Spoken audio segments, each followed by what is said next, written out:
in our series on apologetics. And as you get ready, let me pray one more time and ask God's blessing. Heavenly Father, as we come to your word, again, we ask for humble hearts, that our souls would be a place your word can be planted and bear fruit. Lord, and we ask for ears to hear and eyes to see that which might even be offensive to our own sinful selves. And yet, Lord, if it's good and it's right and it's true, let our minds be renewed in the studying of these truths. And thank you, Lord, again, that you've been faithful, that each jot and tittle has been inspired, and that we can bank on each promise and each verse, that each line is a testament to your faithfulness and a true revelation of the world that we live in. And especially as we consider some of the things tonight, we ask, Lord, for hearts to see and understand. And we pray this in Jesus' name, amen. Okay, well, we're continuing on in our topical study on apologetics. And if you remember 2 weeks ago, I said that we would be taking a look at the lives of Job and Solomon as these kinds of poles of human experience that we have in the Word of God and in His wisdom, the experiences of these two men that are so vastly and extremely different that they really do serve as the two poles between which all of human experience falls under.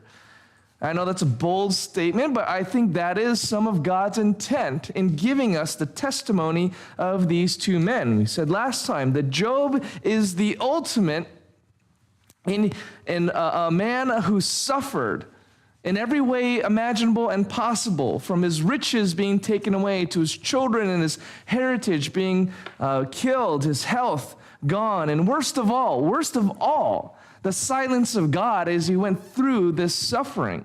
And even at the end, when God does come to listen to, or not really listen to, but God comes to respond to Job, it in no way, shape, or form addresses really anything that Job was going through and the questions on his heart. So here you have the one end of human experience. It seems almost destitute and bereft of any kind of a light, insight, wisdom for all of the suffering and atrocity and travesty that he went through.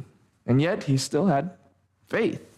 On the other end of the spectrum, you have Solomon, who in the book of 1 Kings famously was given this opportunity to ask of the Lord anything. And Yahweh said he would grant it. And the one thing that he asked for was wisdom. Above knowledge, above long life, above the life of his enemies, above riches and power, he asked God for wisdom in order that he might judge and rule over the people that God had given to him in Israel. But because he had asked for such a wise thing, God did grant him wealth, opportunity, resources, and time. He was the complete opposite side of Job. He had God-given wisdom and understanding. He had every chance to explore the opportunities that life had to offer, to seek out every pleasure, to pursue almost every thought that he had, while Job was there in the midst of sorrow. Here, Solomon could experience the breadth of human privilege, and yet the wisdom that he ascertained from that is no different in a sense than Job's, that this is God's world, that we are accountable to him, that he is who he is. Now, we said last time that from Job, we really come to understand, I hope I communicated it, but just by way of a reminder, that for all of Job's why questions, and you might very well, if you didn't know Job chapter 1 with the whole deal with Satan and the court there of angels and the kind of divine demonstration that God had orchestrated, if we didn't know that, we would essentially read Job and think, why? And then that's the state of existence we have when we first come into the world. We come in as babies, and we have a lot of why questions. And as we get older, those why questions start turning from why is the sky blue to things like why do tornadoes strike and kill people? Why did my parents get divorced? Or why did a person shoot up a school? Why does God let bad things happen to good people?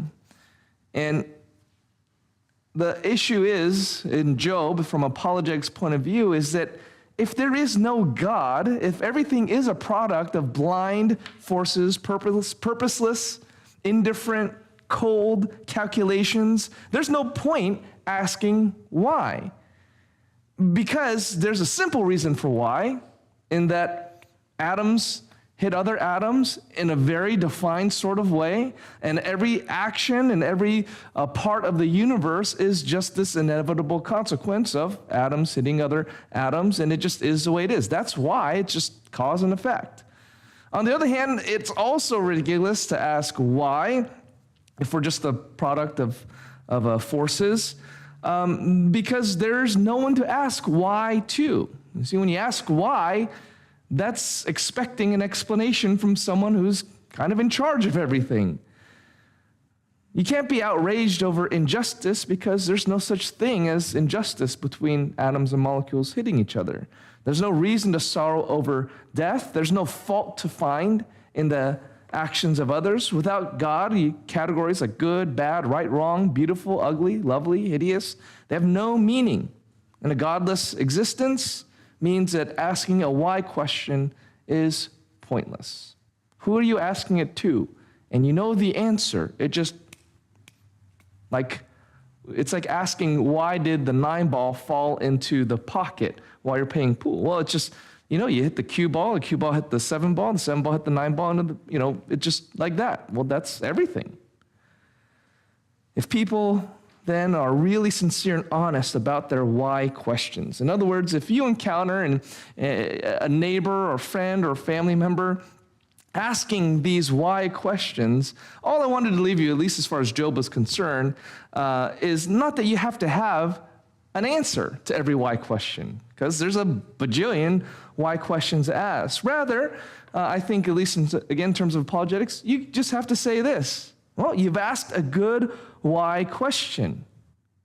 Do you want to hear the explanation from the who that is in charge of it? I mean, do you want to actually hear a response, or do you already have a preconceived notion?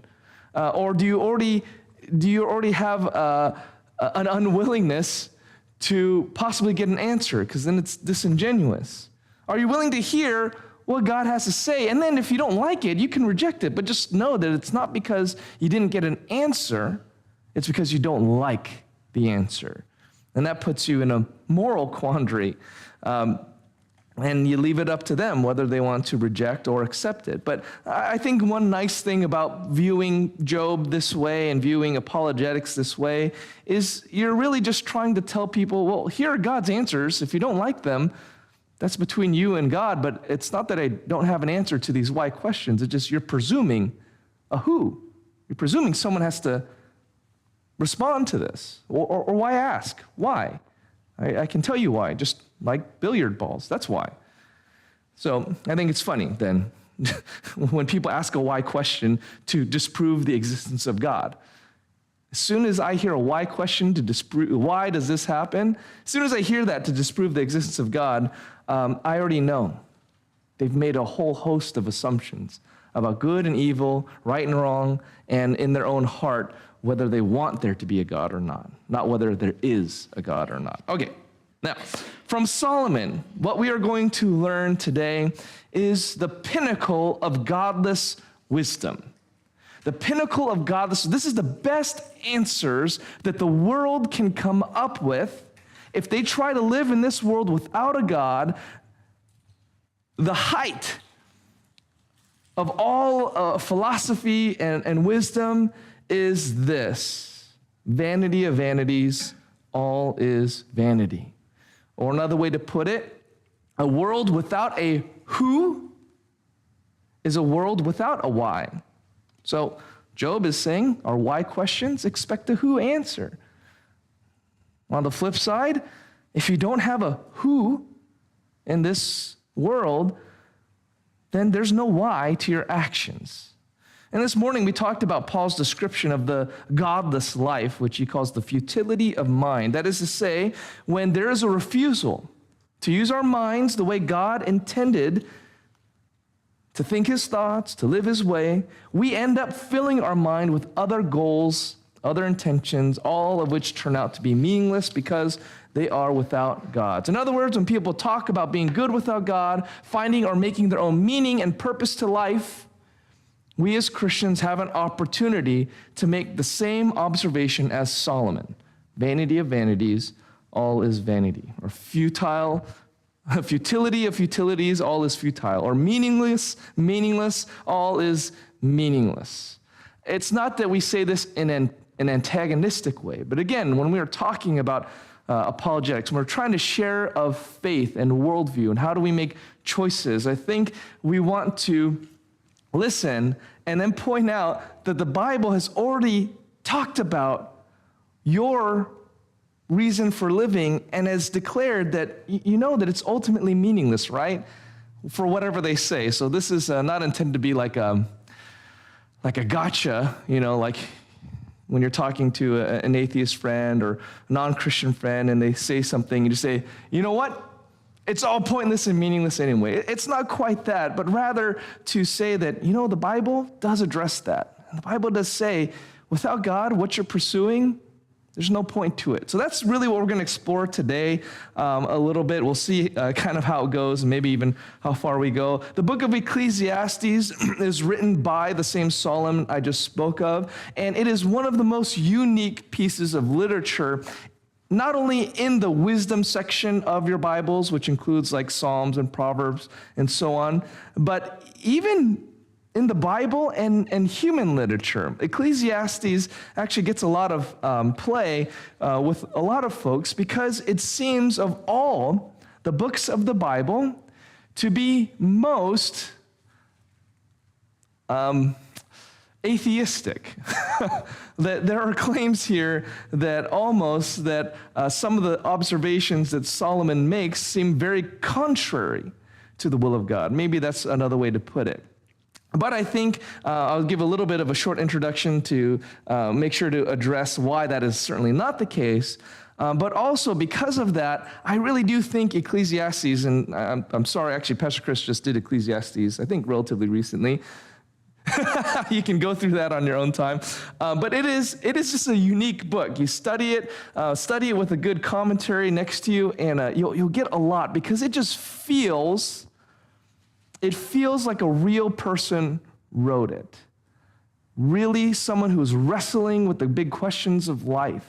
Someone who is at times confused. And again, you're talking about Solomon, but there's something about it that has this texture of really understanding how the world works. And that's the advantage of the book of Ecclesiastes and talking to people, non-Christians, about life from the perspective of the book of Ecclesiastes. And we'll just, the first 3 verses, and then I'll give a little background, and then we'll launch into, hopefully something that will make sense. But Ecclesiastes chapter 1, verses 1 through 3. The words of the preacher, the son of David, king in Jerusalem. That is Solomon.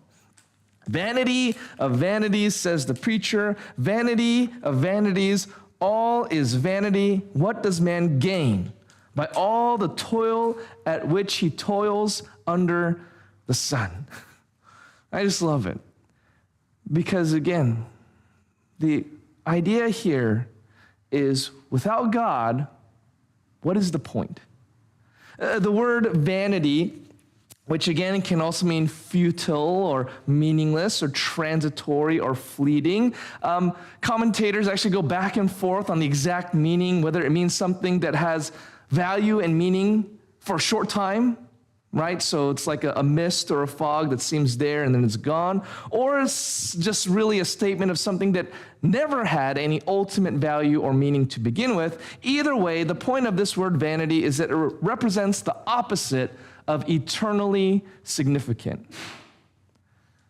The phrase under the sun there in verse 3, it comes up 29 times in the book of Ecclesiastes. And it's Solomon's shorthand way of saying, for the sake of argument, the perspective, that the universe and everything in it is all that there is. Nothing and no one above. Or as Carl Sagan, famous atheist, puts it, the cosmos is all that is or was or ever will be. The idea that God as the creator is above the creation. So everything under the sun is everything apart from God. Now, I think it's interesting, again, that Solomon is able to play kind of this devil's advocate. He's able to conceive of a kind of existence that is just describing how it is with no reference to God. Now, he's going to make many references to God, and his conclusion is intertwined with references to God and his will and his purpose. And of course, at the end, I think Pastor Chris even quoted it just a moment ago, is that we are all accountable to God. So it's not that he thinks this is true, but it's just a shorthand way of saying, for the sake of argument, if all that there was is just the stuff we see, vanity of vanities, all is vanity. So we're going to go through a list of things that are vanity, things that people try to make the point of their life or derive meaning from, and suggests, again, to our unbelieving friends that the Bible says, and when you really think about it, you'd agree, there's no point. It's meaningless. Solomon begins with the idea that the cycle of nature and history itself is vanity. He says, a generation goes and a generation comes, verse 4, but the earth remains forever. The sun rises, the sun goes down, and hastens to the place where it rises. The wind blows to the south and goes around to the north. Around and around goes the wind, and on its circuits the wind returns. All streams run to the sea, but the sea is not full. To the place where the streams flow, there they flow again. It's talking about the water cycle. All things are full of weariness. A man cannot utter it. The eye is not satisfied with seeing, nor the ear filled with hearing. What has been is what will be, and what has been done is what will be done, and there's nothing new under the sun. Is there a thing of which it is said, see, this is new? It's been already in the ages before us. There is no remembrance of former things, nor will there be any remembrance of later things yet to be among those who come after. Our lives and choices hardly seem to matter in the grand scheme of the universe, where, if there is no God, our existence on this planet is as significant as that giant storm on Jupiter that produces that big red eye. It's a big storm there. I mean, how much do you care about any given individual grain of sand that is in that storm on Jupiter? You don't think about it. The only reason you thought about it just now is because I brought it up. But if there is no God, that is our significance as well. Now, you'll find that on the one hand, atheists like Carl Sagan are very happy to embrace that. But on the other hand, they cannot be content with that. Consider this contrary thought in this quote by Carl Sagan. Every one of us, he says, is, in the cosmic perspective, precious. If a human disagrees with you, let him live. In 100 billion galaxies, you will not find another. So on the one hand, what is he saying? Each of you is so unique and so precious because of that. But every mote of dust is uniquely different as well. And that hardly seems of any preciousness or significance. When's the last time you went to the beach and you picked up one grain of sand and said, whoa, this is the only grain of sand exactly like this in the entire universe? And yet that is what Carl Sagan wants you to believe at the same time, that this is uniquely precious, but yet it is utterly insignificant. The cycle of nature and history, almost that repetitive nature, just drives home the point that there is no if the fact that things just happen over and over again the same way, like Groundhog's Day situation, makes it feel even more futile. The sense that nothing ever changes, that things are always the same as they have been, that for all of the fighting and wars and struggles that we've had on this planet, has any of it ever changed our Earth's rotation around the sun? It's insignificant. And so it is difficult to fathom how someone could look at this world and this universe and that cyclic nature and think, meaning, purpose, when so much of it seems to be contrary even to itself. You'll find a lot of this in Carl Sagan. Brilliant mind. I don't say that to insult him, because he cannot help but worship. And that is what he does, is he worships the universe. And if he would but lift up his eyes from under the sun to above the sun, he would have been a wonderful Christian. But I'll quote him a few more times in a little bit. But for all of his brilliance, he seems very content to use words like precious in a self-contradictory way.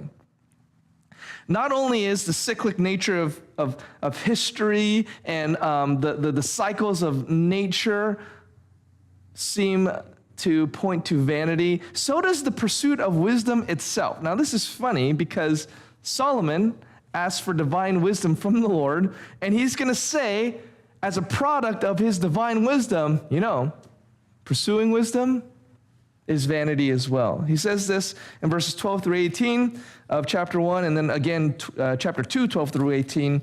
He says, I, the preacher, have been king over all Israel and Jerusalem, and I applied my heart to seek and to search out by wisdom all that is done under heaven.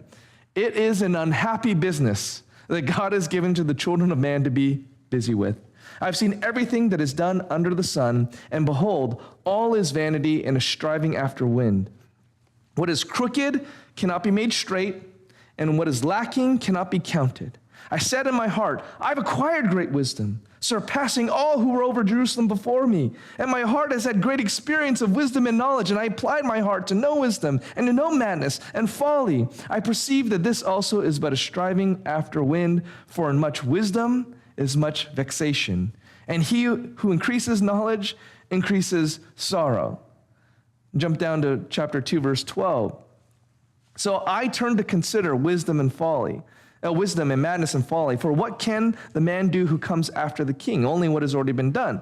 Then I saw that there's more gain in wisdom than in folly, as there's more gain in light than in darkness. The wise person has his eyes in his head, but the fool walks in darkness. And yet I perceive that the same event happens to all of them. Then I said in my heart, what happens to the fool will happen to me also. Why then have I been so very wise? And I said in my heart that this also is vanity. For of the wise as of the fool there's no enduring remembrance, seeing that in the days to come all will have been long forgotten.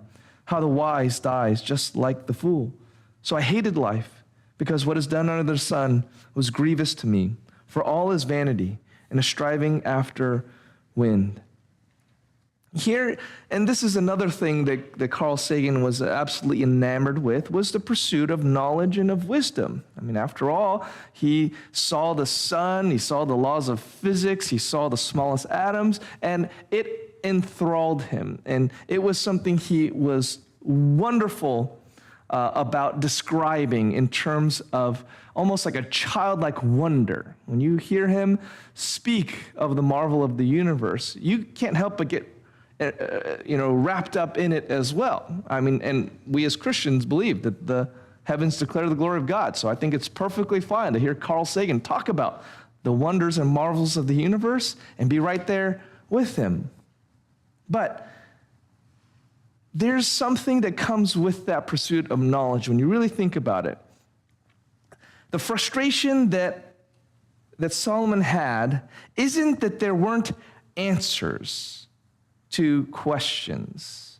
It wasn't that there was not always more to pursue, but it's this, that with wisdom, you'll be frustrated at the answers. There's an insinuation here that, again, under the sun, if we're all just the product of cause and effect, blind, purposeless forces, we're stuck in a predetermined existence. What we do is what was inevitable, and you can't change it. So when you see problems, when you see the life of the fool and the life of the wise, you know something for sure. Whatever each of them does, you know this by a fact, they will both die. Everything does have an explanation. Everything does have a cause and effect. Everything does have an answer. And the fact that you cannot do anything about it, again, if you look at things from under the sun, it can be frustrating. It can make things seem pointless. Sam Harris, famous atheist, he wrote a book on free will and the fact that it doesn't exist. So imagine writing a book about free will to say it doesn't exist. He had to write that book from his point of view, right? Got no free will. I have to write this book on free will and why it doesn't exist. And if you're going to buy it, you didn't have a choice. You're going to buy it. He said, free will is actually more than an illusion or less in that it cannot be made conceptually coherent. Either our wills are determined by prior causes and we're not responsible for them. So, in other words, it's almost like a fatalism, right? I am who I am because of my genetics and my circumstances, and anyone else with my genetics and my circumstances who've done exactly the same thing. Or he says, or they're a product of chance, and we're not responsible for them. So the other option is that, the universe is kind of fundamentally chaotic, and you can't predict anything that's going to happen because it's all blind chance in terms, as opposed to blind forces. And if it's all blind chance, you're not responsible for it either. In other words, vanity. There's no difference between the wise and the fool. Not only because their outcomes are the same, they both die, but because if it was predetermined that you're going to be wise, you're wise. If it's predetermined you're going to be a fool, you're going to be a fool. And that's all there is to it. Or if it's just by sheer chance that I was a fool as opposed to a wise man, I still couldn't do anything about it. It's vanity. The pursuit of wisdom is vanity because you don't really get any real answers. Or you do, but they're not the kind of answers that you want. And at the end of the day, you can't change anything. So what's the point of living a wise life if you can't change the outcomes? He also, of course, as you might do if you had unlimited opportunity, unlimited wealth, unlimited time, is to indulge every kind of pleasure. Now, by this, we mean not just the fact that he had 100 wives or 1,000 wives and concubines, but just every kind of pursuit of pleasure. We talked about the word, actually, sensuality this morning, and the word sensuality in the Bible is doing what you feel like. It's just doing what you feel like, and you think it'll make you happy, so you're going to do it. Here in Ecclesiastes chapter 2, verses 1 through 11, I won't say the whole thing, but beginning in verse 1, I said in my heart, come now, I will test you with pleasure. Enjoy yourself. But behold, this also is vanity. I said of laughter, it is mad, and of pleasure, what use is it? I searched with my heart how to cheer my body with wine. My heart's still guiding me with wisdom. I like that he inserted that. I still had wisdom, but I tried to get as drunk as possible. Okay, Solomon. And how to lay hold on folly till I might see what was good for the children of men to do under heaven during the few days of their life. I made great works, built houses, vineyards, did all these architectural projects, gardening projects. He gathered himself silver, gold, treasure, singers, concubines, everything. He became great. Then he says, verse 10, and whatever my eyes desired, I did not keep from them. I kept my heart from no pleasure, for my heart found pleasure in all my toil, and this was my reward for all my toil. Then I considered all that my hands had done, and the toil I had expended in doing it, and behold, all was vanity, and striving after wind, and there was nothing to be gained under the sun. Bertrand Russell, another famous atheist of the 20th century, he said, "Vanity, when it passes beyond a point, kills pleasure in every activity for its own sake, and thus leads inevitably to listlessness and boredom. Often its source is diffidence," which is another word for shyness or timidity, "and its cure lies in the growth of self-respect. But this is only to be gained by successful activity inspired by objective interest." Now, I mean, that's a really convoluted quote, but essentially what he's saying is, at some point, everything or anything can get boring, right? And that will kill the pleasure in it once it gets boring. So what you need to do is get past, in his mind, you need to get past your shyness about learning something new or gaining some new skill. That's what he means by the growth of self-respect. Like, you need to start being a more interesting person, and then you will find other interests. If you just become a more interesting person, right, and find other things to be interested in, you'll find other things to find pleasure in. But what's going to happen then? You get bored of that, right? And you get bored of that. And then you get too old, to be interested in anything. Things become pointless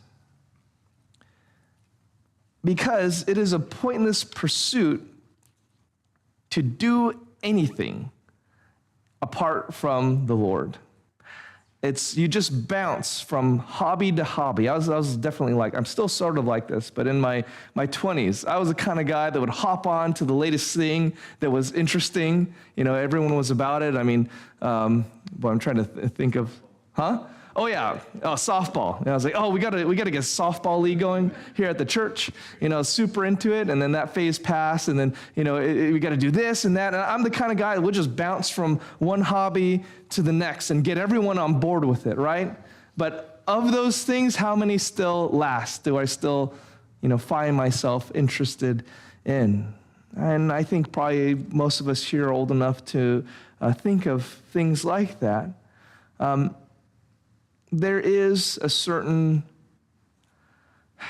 trajectory that you can get on where you're trying to find pleasure, and once you stop finding pleasure in it, you have to amp it up, right? If you're an adrenaline junkie, it's not enough that you go bungee jumping. Then you got to start doing extreme, skiing or jumping out of planes, or, you got to keep going. There's a vanity to that as well. There's a vanity to the opposite direction. Is just you start to realize it's too much work to do anything fun, so you just stay at home, and you do nothing. Okay. There is a problem with pursuing pleasure, in that it's like a black hole. It's never satisfied. Another interesting philosophy about pleasure as well is a lot of, I get this from a lot of atheists, the idea that you can do whatever makes you happy as long as it doesn't hurt other people or hurt you.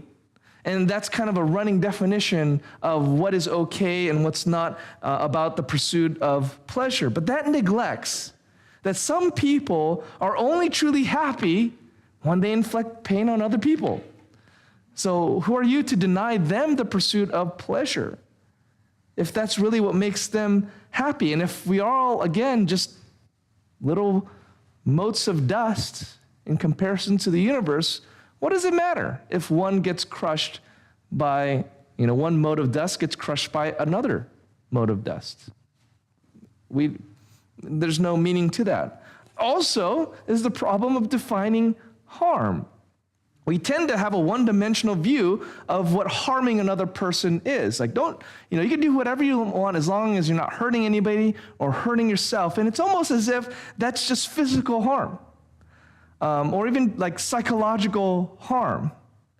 But what if it's harmful to society to allow no-fault divorce? Because that creates suffering for children.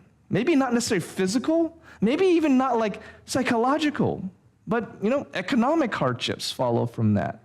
There's all kinds of ways that harm could be described, but you start to realize when you use that language, it's just a smokescreen also to say, oh, you can do whatever you want, you can do whatever makes you happy as long as it doesn't hurt anyone. Well, what if I told you that everything you do and say is either hurting or helping? Everything you do, that there's no neutral acts that we commit one to another person. If that's the case, you can't live like that if you had to calculate, all of these variables. Anyway, that's a little bit of a tangent. Lastly, when it comes to pleasure and the vanity of it, this probably wouldn't have been a thing. I would have even mentioned this maybe 15 years ago. But we're at a place now where you could pursue almost any pleasure that you wanted completely, virtually or from your own home. Harming, it seems, no one at all. You're just in your room or you're in a VR space or something like that. But is that truly not harmful? Would it be okay to have a society where you say, everyone pursue your greatest happiness, and this VR, let's say, is a perfect one, where you could do anything and everything, the most wicked and cruel things, the most, beautiful and glorious things, all in your own room, in your own head. I mean, it's just a weird thought to think of, but I think also if we don't have a God, the pursuit of pleasure, that would be like an extreme thing, but think of that kind of extreme pursuit of pleasure where you could do that and how vain that would be if you were just sitting there and everything you wanted to think of you could do. Well, what would be the point? Who does that help or benefit? What does that matter? Of course, if we all just die anyway, some would say that's all the more reason just to pursue pleasure. But the other take is it won't have mattered how much pleasure you experience because it never added up to anything. It didn't count for anything. So you just die and that's it. The pursuit of pleasure. So many avenues that you can go down, but they all lead to the same dead end. Vanity of vanities. All is vanity. Hard work is a vanity. In Ecclesiastes 2:18 through 23, I need to start going through these things a little bit faster, but I mentioned this morning the idea of pulling yourself up by your own bootstraps, right? Most of you have heard that phrase before, and it's this idea that through hard work, you can accomplish anything, and especially in America, a land of opportunity. Well, I do believe that second half, but the idea of pulling yourself by your own bootstraps is impossible. You cannot lift yourself up by your own bootstraps. And that is sort of the picture that Solomon is painting here, that for all your toil, he says, sometimes, verse 21, Ecclesiastes 2:21, sometimes a person who's toiled with wisdom and knowledge and skill must leave everything to be enjoyed by someone who did not toil for it. This is also vanity and a great evil. So if you have the mentality, hard work and sacrifice, and I'll finally get what I want, that car or that house or whatever, and then you get hit by a bus and you die, and all that hard work, it was for someone else. Someone else is going to enjoy. Hard work is not a guarantee of anything. I'd like it to be. I'd like to be able to say, just put in the work, pick yourself up by your bootstraps, and I can guarantee it'll be all worth it in the end. But you don't know. And unfortunately, you probably know stories of people who did everything right, then something tragic happened. And they had gotten into a medical emergency, and all that they toiled for was spent on medical expenses. There's no guarantee. And if there's no guarantee, would you roll the dice on that? Putting it on all that effort and hard work if someone else was going to benefit from it, or the bank was going to benefit from it, not even your own kids or the lawyers? Trying to build a perfect society is vanity. Ecclesiastes 4:1-8. Again, I saw all the oppressions that are done under the sun, and behold, the tears of the oppressed, and they had no one to comfort them. On the side of their oppressors, there was power, and there's no one to comfort them. And I thought the dead who are already dead more fortunate than the living who are still alive. But better than both is he who has not yet been and has not seen the evil deeds that are done under the sun. Then I saw that all toil and all skill and work come from a man's envy of his neighbor. This also is vanity and a striving after wind. The fool folds his hands and eats his own flesh.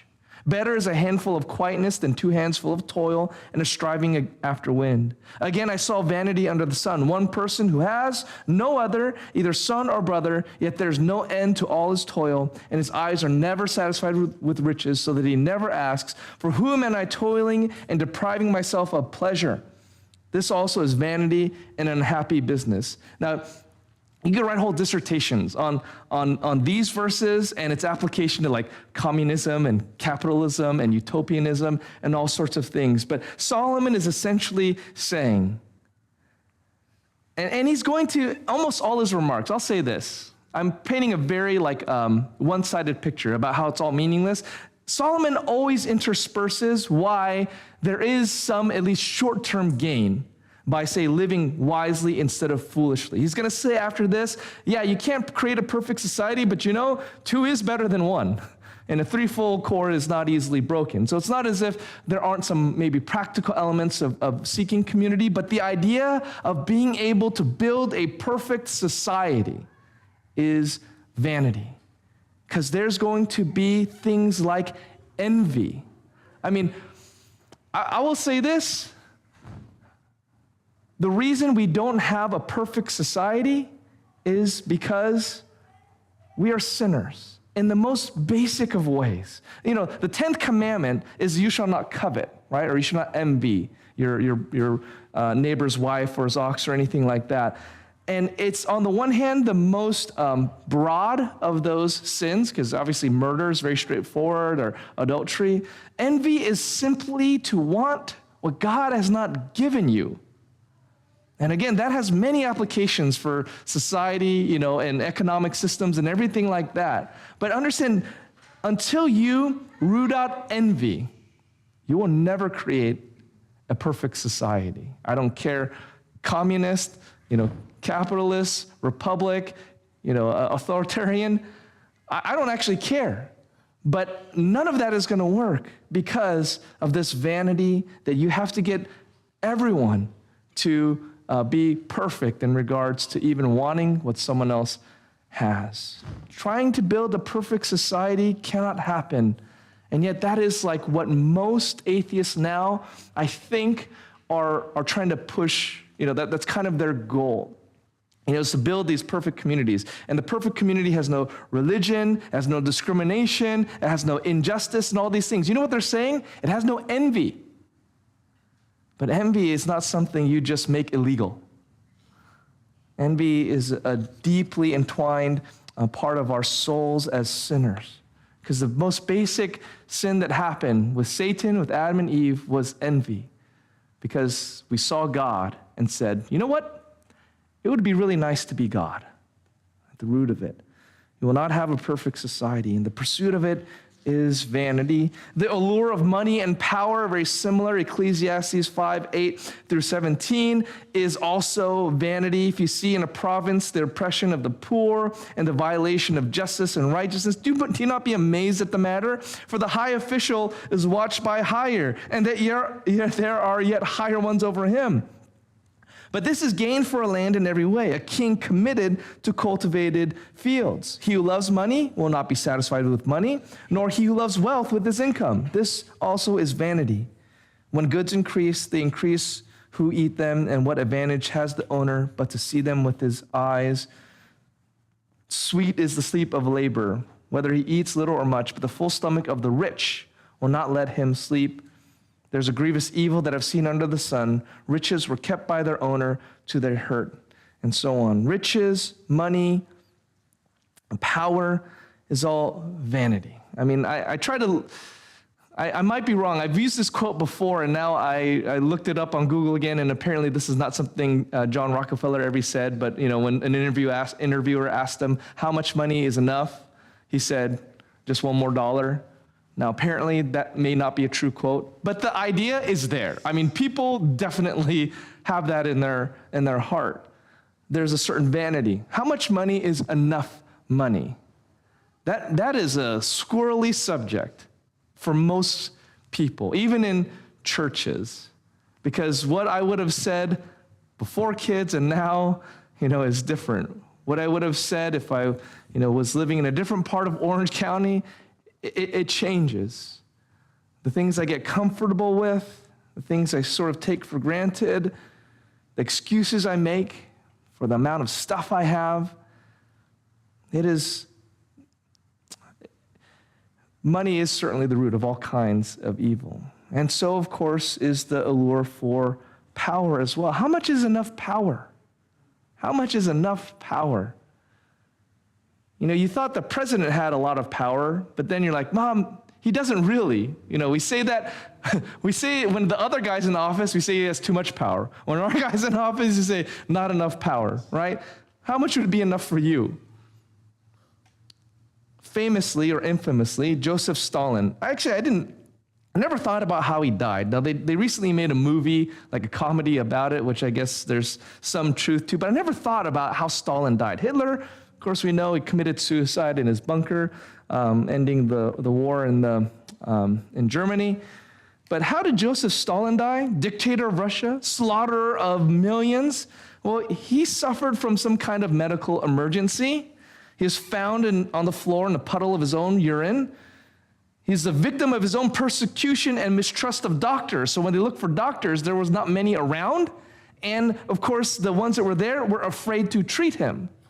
He was surrounded by men who were eager to see him dead, possibly one of them being a betrayer who may have poisoned him.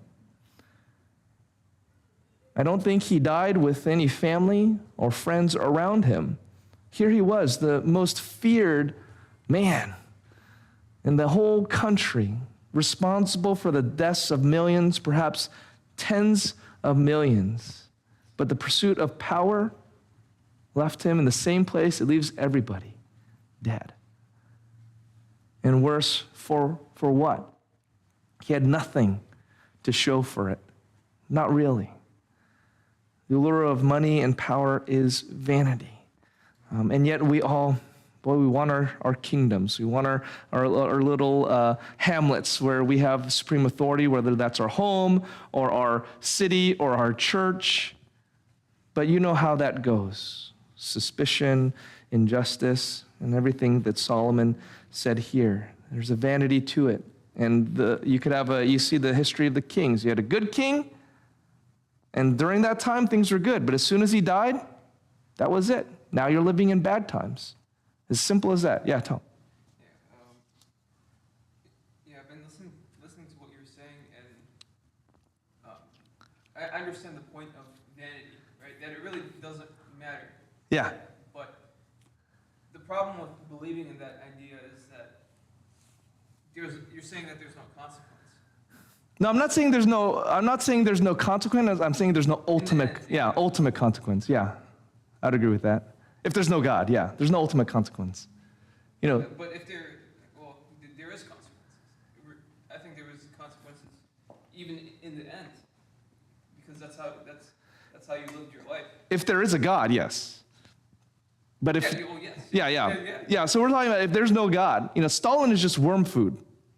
Oh, actually, I don't know. If there was no God, Stalin wouldn't be punished. Yeah. And he wouldn't have people would just trust him. Always. I don't know if he's worm food, by the way, because he might have been embalmed or something and kept in some, Soviet, place enshrined. So maybe he's not worm food, but same difference, right?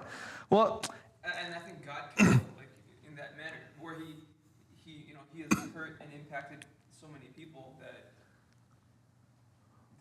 even the closest to him he couldn't trust. Yeah. And they were out for him. And I think that is a act of God. I think if there was no God, everyone would trust him, and I would say there's meaning.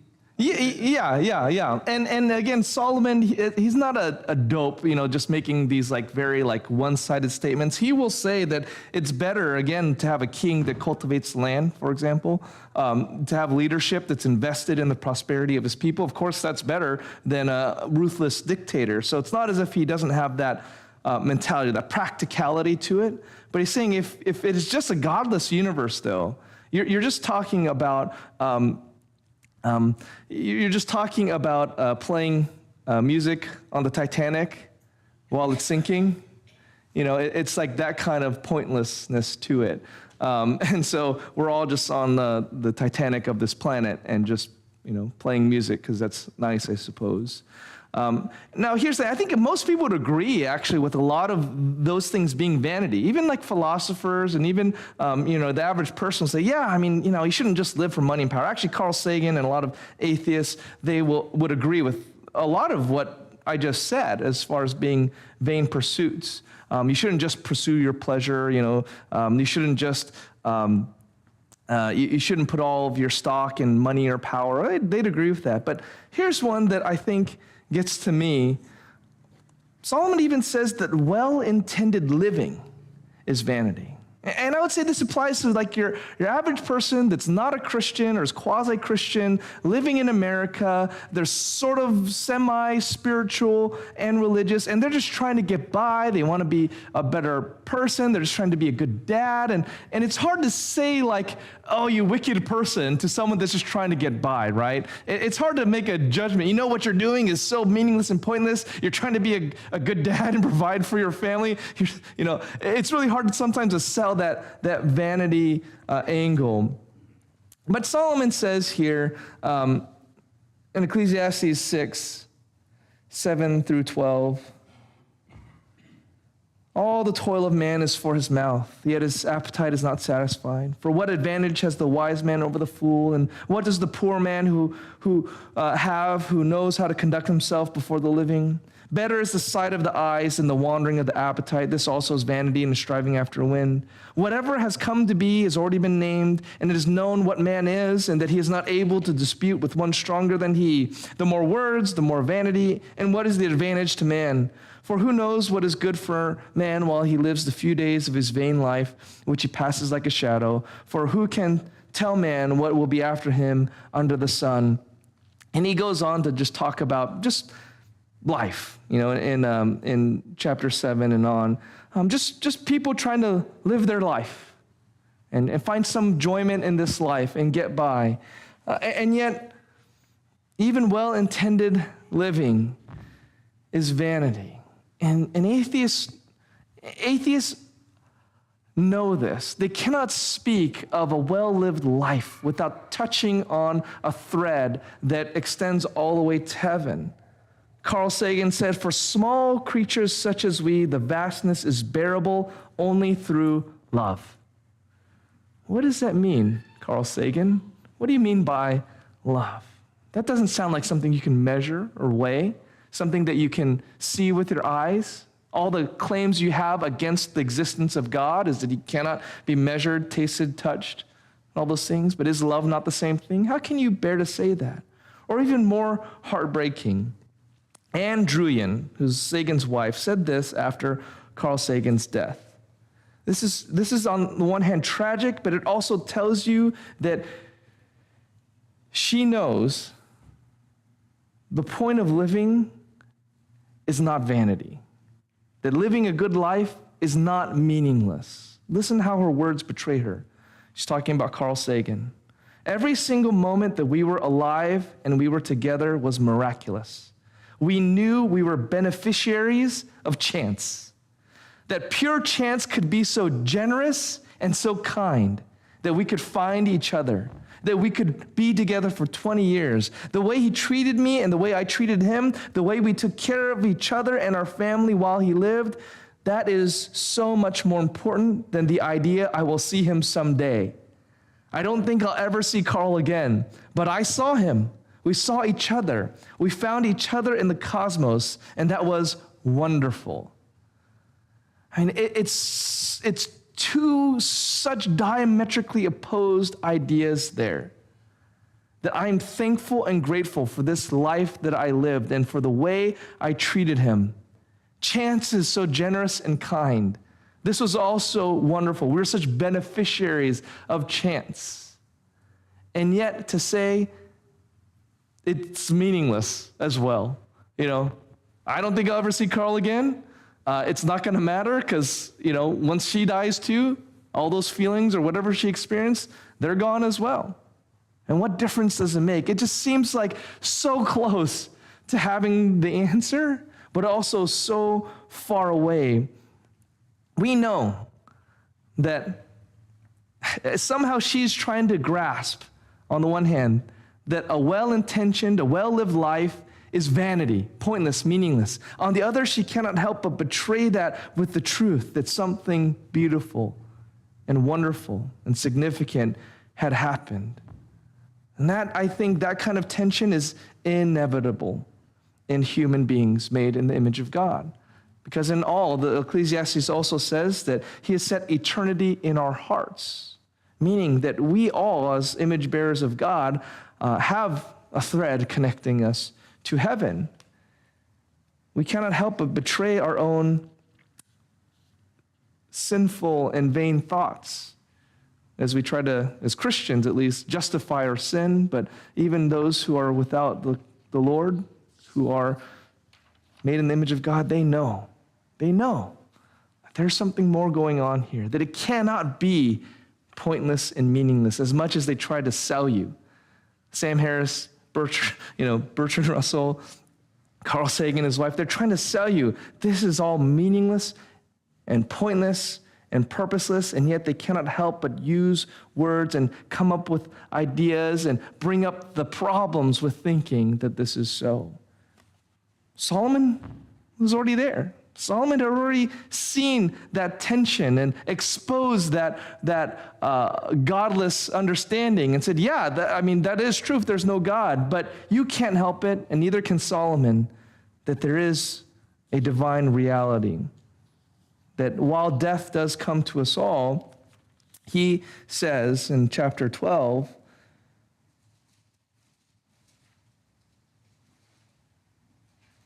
remember also your Creator in the days of your youth, before the evil days come and the years draw near, of which you will say, I have no pleasure in them.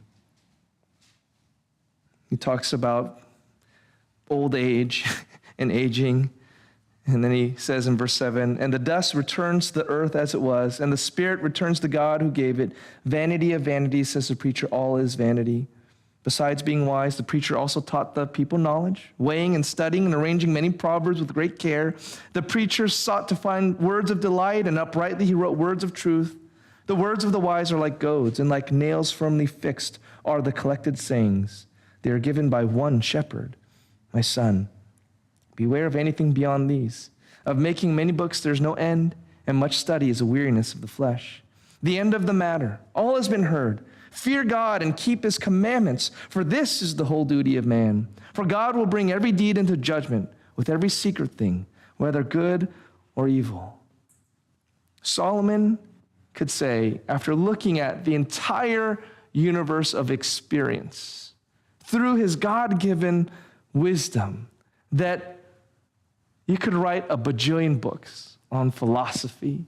You could read every argument about the existence of God, the non-existence of God. You can look at every tome of every religion.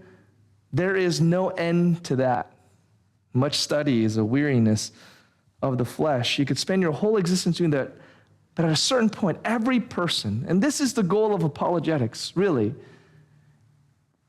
every person has to give an account for this life. You have to deal with yourself about why you are here and who you are and what you're spending this life doing. Every person has to reckon with that. If you're not, if you don't have a serious, mental, issue like, you're born, half your brain missing or something, if you're just a normal person living on this planet, everyone in this room, you have to give an account to yourself and to the Lord of what you're doing here and why you're here. It doesn't matter what religion, what background, what culture you have, and the highest conclusion that you will come to, if there is no God, you're going to say, ultimately, there's no meaning. And that's the highest pinnacle thought that any person, 8 billion people can have as they wrestle with meaning and purpose in the universe. If there is no God, there's no meaning. There's nothing. It doesn't matter. But if there is a God, then your obligation is to live in light of who he is, the judgment he will make. And either it's clear what he wants from you or it isn't. And we've already talked before how we think it's pretty clear about what God would have us do and have us be. And where we lack and fail, God is going to bring that into judgment. Every person has to reckon with that. Yeah, Tom. So when you say that, when you're talking about the two sides of the argument, right? If there is truly you say all this vanity, right? All is pointless, all is Meaningless, nihilism, yeah. right? Fatalism, nihilism, whatever, yeah. And if you say that so when you say that there's no God, then afterwards you're living your life without any meaning or burden, right? But if there is a God, it's quite a big life is quite a big responsibility. Yeah. Yeah. I mean, that's 100% true. I mean, it means, and another way to put that, instead of saying that life is burdensome, It's heavy. it just means what you do matters. That's what we need to hear. The world needs to hear what you do matters, right? What you do is significant. What you do, it does truly echo in eternity. But by whose measure? See, to say that there are many gods, or that your way is just as good as my way, it's to say that there is no way. Then I still cannot make a moral judgment. Because if your way is murdering millions of people like Stalin did, and my way is to be a pacifist and never harm anyone, if those, as long as I'm being true to me and you're being true to you, we all kind of end up in the same place, that's the same as saying it's meaningless, right? And pointless. So there has to be one God, or another way says, there has to be one standard. Fear God, one God, keep all of his commandments. If there's many gods, as other religions say, that's the same as saying it doesn't matter, because some gods want this way, some gods want that way. If you're, an atheist Buddhist, and it's all one and the same, and all the things. There are very few actually monotheistic religions. So, and they're all derived from this book. In any case, all monotheistic, the only monotheistic religions on the planet really actually come from here. Talk about that more later. I mean, there might be some weird, just out there ones, but for the most part, the major ones, they come from this book. So that's significant, I think. But so I think it works even if it's not an anti-atheist kind of thing. It's just even a religious thing. It has to be one. It has to be one standard, one God. If there's two or three, then not really God. And they're got to be different in some ways. So which God am I appeasing? We talk about that more later. But we all follow the same God, or generally we all speak of a God to follow that one. Is it not the same God, like the ones in different religions? Do we not talk about the same God? Because I think we are. Even though we all depict them in different ways, I think it's that one. It depends on what kind of concept of God, because of course I, as a Christian, think God is Trinitarian. Well, multiple gods as well. In Christianity, you also believe in multiple gods, right? Like Jesus Christ, the Trinity, the Spirit. Well, it's we believe in a tritheism, or a tritheism, like a triunity, a monotheism made up of a triunity. Within the Godhead.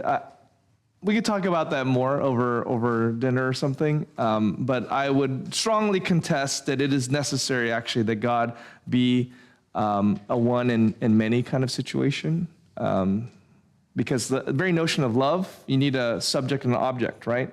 So if God is love, there has to be some sense in which there is somehow, many, but still a oneness, yeah, right? So I think you can make an argument from there. Would you be able to make the argument for other religions as well, who also have that same sort of deviance? Actually, Christianity is pretty unique when it comes to that kind of definition of God, or definitions of God. So I think that we could talk about that more, and I can draw out those distinctions. But yeah. So, in any case, again, from Solomon, we can see that argument about things being vanity of vanities, all of our pursuits. I think we can almost feel that in our soul. But ultimate for any person is having to reckon with God. And the more you can take away those excuses from people of why they don't want to reckon with God, whether that's to tell them, there is a who that can answer your why, or whether that's to tell them, all of these pursuits that you're screaming for and clamoring for, they're vanity, right? Whatever we can do to strip away the excuses, strip away a person's soul so that they are there having to reckon with themselves and with God, I think that's a better apologetic pursuit. Now, it doesn't mean you can't have arguments for why the tomb was empty and all of those things. Because again, you're taking away people's excuses for unbelief. But ultimately, I think you got to drive towards a person really having to reckon with their existence before a holy God and what is going to give meaning and purpose to someone's life, ultimately, if you can't do that apart from God. So hopefully that's helpful to you. If you have more questions, we can talk about that over dinner. Let me pray, and we'll close our time. Heavenly Father, thank you for your word. And I do thank you for the experiences of both Job and Solomon that gives us a way to analyze and think through this life and even our own hearts that we do sometimes, even as Christians, as we heard even this morning, have that futility of mind, and we can get sucked up in these pursuits that ultimately we're pursuing not for very, very good reasons at all. And so I pray, Lord, that even our own hearts might be convicted if we have found ourselves tempted and swayed by these vanities. At the same time, to be thankful that if we have food and if we have fellowship, if we have a place to sleep, to be content with these and to appreciate what you have provided and to glorify you. So I do pray that you would bless our time together as we eat and that we would be able to give you glory in all that we do and say. In Jesus' name we pray. Amen.